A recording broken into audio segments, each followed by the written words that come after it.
Good morning, everybody, and welcome to the morning 15 minutes to hopefully change our lives. Learning the Isra Sinas Yisrael Mitzvahs Ahavas Yisrael from Tzemach Tzedek. Today's shir is sponsored by Malka Raskin for Refuah Shleima for Tinok ben Sheina Hoda. May we share in good news right now, and for Refuah Shleima from by Anonymous for Ze'eva, Yosefa, Bas Malka Riva. Should have a speedy recovery and shouldn't, as if nothing ever happened. So on the discussion of Ahavas Yisrael, just a quick story. There's a famous story, the Alter Rebbe, that he was when that's on Yom Kippur. You could say the story really goes in line with what we're talking about on Yom Kippur, that he left shul and he went to a lady's house that she had just given birth to a child, and no one was really there to take care of her. And Alter Rebbe left, took off his talis, and he went and he chopped wood and he made a soup. So one of the things you could say about this story, it's a very famous story, that in the Alter Rebbe's Yom Kippur davening, this is what he was doing. So the way we explain the story is that the ultimate level of the Alter Rebbe, that even though he's on the highest of high, together with that he feels this the needs of Yid.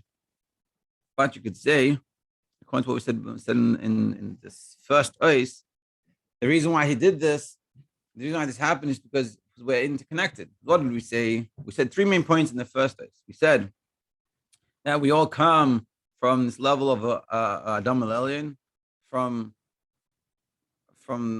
this one place of oneness, and then we come down to into this world, and we have this separation, but it's not a true separation, just where we see in physicality, but spiritually we're in the same place. And secondly, we said that they were all part of that body. So some people are the head and some people are the feet. But therefore, we all depend on each other, and we all should be able to feel each other's pain. The Alter Rebbe being the head, and let's say this lady was the feet, because the Rebbe there's a whole sikh about who this lady was, that not necessarily she was the best of people. So it wasn't like he was going to help the tzaddikas, that unfortunately no one was there to take care of her, but a person that was sort of given up on because she wasn't necessarily the best person. In Kol Alter became took care of her, but you could say it's because of that connection. That's like we talked about the Arizal, that he would say viduim, even though he didn't do anything wrong, but he's doing vidui for the other parts of him, so to speak.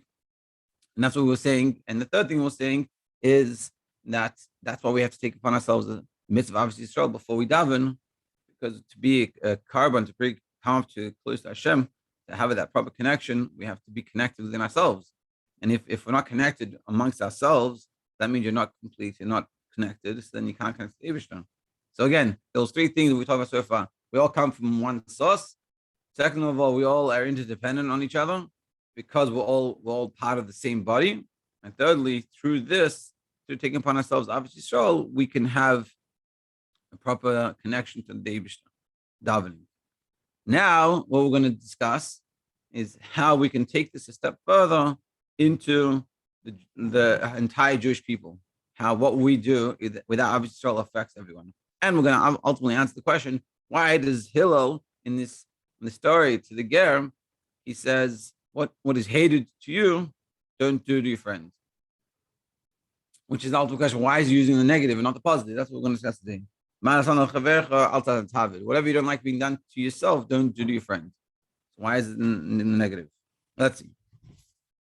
We'll go back from the beginning of his base, and here, this is safe at page 28. So even though we explained very well the reasoning for this mitzvah of Ahavas Yisrael, there's another wondrous reason in the goodness of this mitzvah. That a person does for themselves when we do this mitzvah, and for the whole world in fulfilling this mitzvah of Ahavas Yisrael.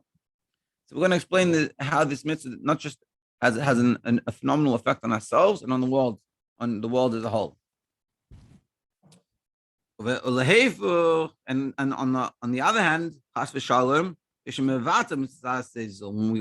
when we lack and we don't do this, when we neglect this mitzvah, shel Torah delay sisna, and we go against the negative commandment of not hating your fellow. So first we need to understand Al Pi Beir Maim Hillel on this Galil Shein Muvan Gamkein Lama Beir Misas Zub Inyan Shvil. So what we also need to understand it. You're understanding why does Hillel use the negative aspect of this mitzvah. What does he say? Ma de Sunday Allah, whatever is hated to you, to your friend, don't do. So why is he using it in such a negative way? I hate you. I didn't say it in the positive. He says, whatever you don't like to be done to yourself, done to someone else. Why not use it in the positive? Why not say, have care for your friend, whatever you like, how you'd like to be treated, treat someone else. It's much of a positive. It's a weird thing. Like is the way understanding of the pasuk, and like Targum Unklis explain the pasuk. What is he translates it? That have mercy to your friend like yourself. That's a positive way of saying it. But Hillel said in a negative. Why? Not because stam, but this is what we're going to learn. And it's a beautiful lesson we're going to learn in the way to look at this. This is goes to start to explain it. Basically, I'll do it outside first, and then we'll explain it inside. So we'll have a better understanding. That basically he says that the reason why I use it in the negative is because within ourselves, we all have negativity. We all have issues. Like I said in the beginning of learning this, that the difference between someone you like, someone you hate is what you focus on. And ultimately, within ourselves, we have plenty of things that we need to work on, and we know they're not that good. But because of the love for ourselves, we're able to cover it over, and we're able to move past it and not let it bother us. But when someone else sees it, then it bothers, then it becomes a problem. And that's an issue. And so what we're saying is, whatever you don't like, just like you don't like people seeing your issues and not being that, and just like for yourself, with your issues, you don't even notice it, and it's not a problem. And so to someone else, that's how you should look at it. You shouldn't see it. It shouldn't bother you. It shouldn't be an issue to you. That's why he says, whatever you don't like, just like you don't like people catching you out on your flaws. So if you don't like catching, you shouldn't catch someone else on the flaws. And that's why I use this negative. It's not a negative. It's not a negative thing, but that's why I use this type of language. Whatever you don't like be done to yourself. I mean, just like you don't like someone catching you out, don't catch other people out. And that's what he's going to explain. Let's see. Binyan. These things who because this is really explaining it in a deeper level. The mitzvah obviously so.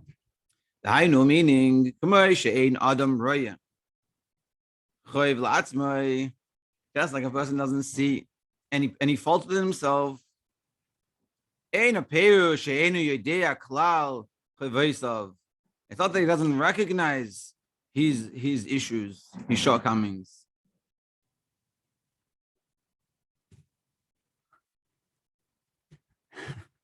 Because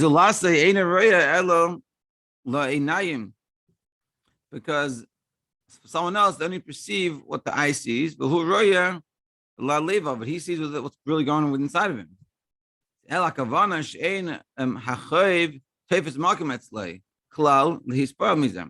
it's not that you don't see what's going on, but you know exactly what's going on with yourself. You know what your heart feels, But the thing is that with yours and with our own issues, it doesn't bother us so much. When we see a problem, it's not really, we justify and understand it. And we're not saying it's a bad thing to do. That's not the discussion. We're just saying this is the reality. And when it comes to ourselves and our issues, it's not that we don't know about our issues. We know about it. And there are issues we don't know about. But in general, there's a lot of things we know not that good. But it's not, that's not the issue. The issue is that and it just doesn't bother us. It doesn't get to us. It's as if we don't even see it. It's not that we don't see it, but it's as if we don't see it in the sense it doesn't bother us, doesn't affect us in any way. Because of the great love I share, because we love ourselves so much, I'll call Peshav on all our shortcomings, that we know, in our minds, that we understand it. It covers over the love, the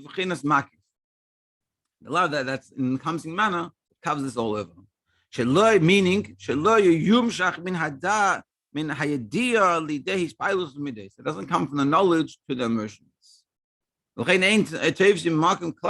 these problems. Therefore, it doesn't take up any space to get affected by this. So let me explain a little bit that in general, the way we're meant to be built, the way we are built, and we're meant to do things, is that we have thoughts that affect our actions. That's all Chabad. Chabad is intellect. You think about something, and that affects you, that you act in a certain way. That's what we have as a share. That's what we learn. And that's why we have all these classes. And that's how it's meant to be. You're meant to look at something, meant to learn about something. That's why you have a brain. It makes you think, and then it affects you, and then you act differently. Unlike in this case, you recognize it's a problem, but it doesn't bring itself down to changing and to acting differently. Because of the love for ourselves, so we see it, we see the issue, but we don't change from it. It doesn't have that effect. That's what he's saying. This he doesn't see any shortcoming, any fault within himself. Because it's so like nullified because of that love.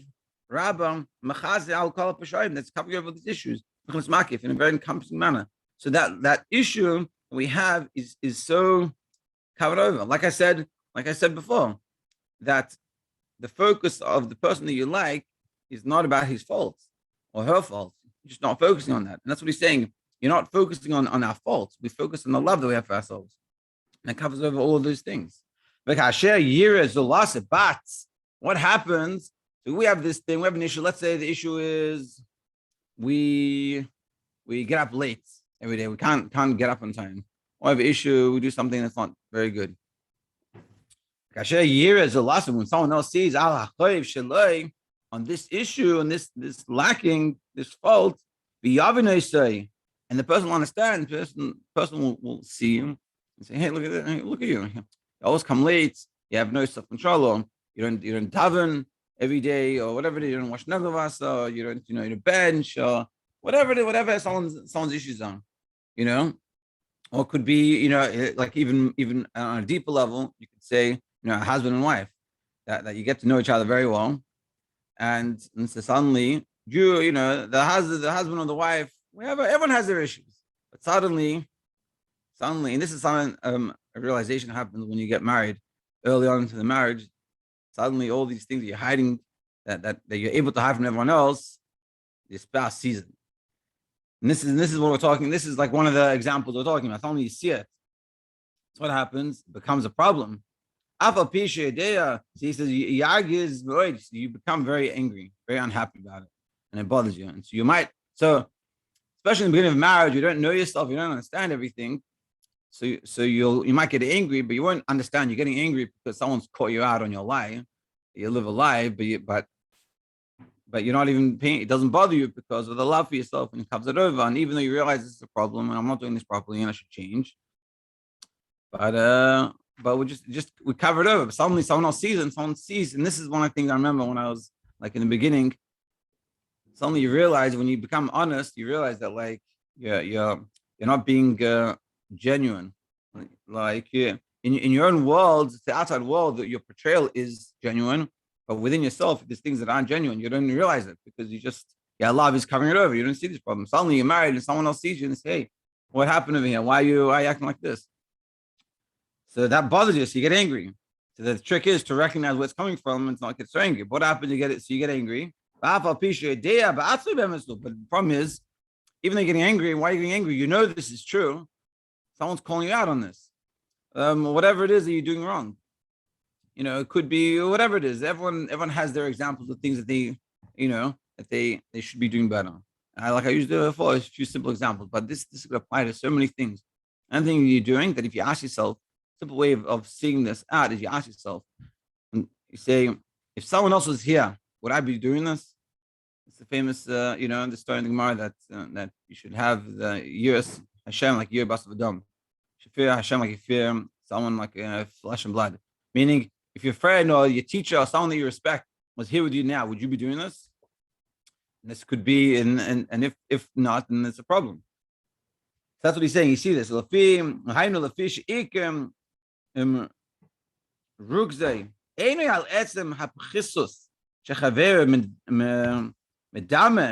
not that he's mistaken in his judgment. That's what's bothering me, that the person is judging me wrongly, that it's not true. Because this is true. What they're catching out on is a problem. Rak al shidias chaveri es jesusa yehu bevechinas yesh b'ishpailos. Just the other person's perception of this issue, it affects my ego, and so it bothers me. Mashenken kishahu yedea ha'avam. But when I myself know my issue, I don't have this issue because that's not someone else's ego that's coming, that's catching me, but it's my love that's covering this over. You guys, so you get angry at your friend for catching him, for revealing the lie. We're living a lie, but we can live and we get away with it. It's fine. But suddenly someone else is catching us on it, and suddenly a lie is being revealed. It's like, whoa. You're acting all holy, but look what you're doing. You're doing this, or you're whatever it is that you're doing. That even for yourself, it's not so good. So then that gets you, bothers you. Because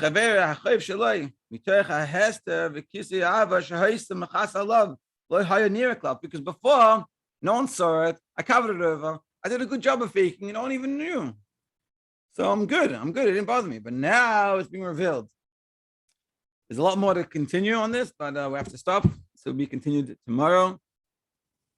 And again, we're a little in the middle of here, but just the lesson that we can take from this at the moment is recognizing that none of us are perfect, and within ourselves, if we want to be honest with ourselves, we have to look at things and look at our day, and when we're doing something, ask ourselves, would I do this in front of someone else?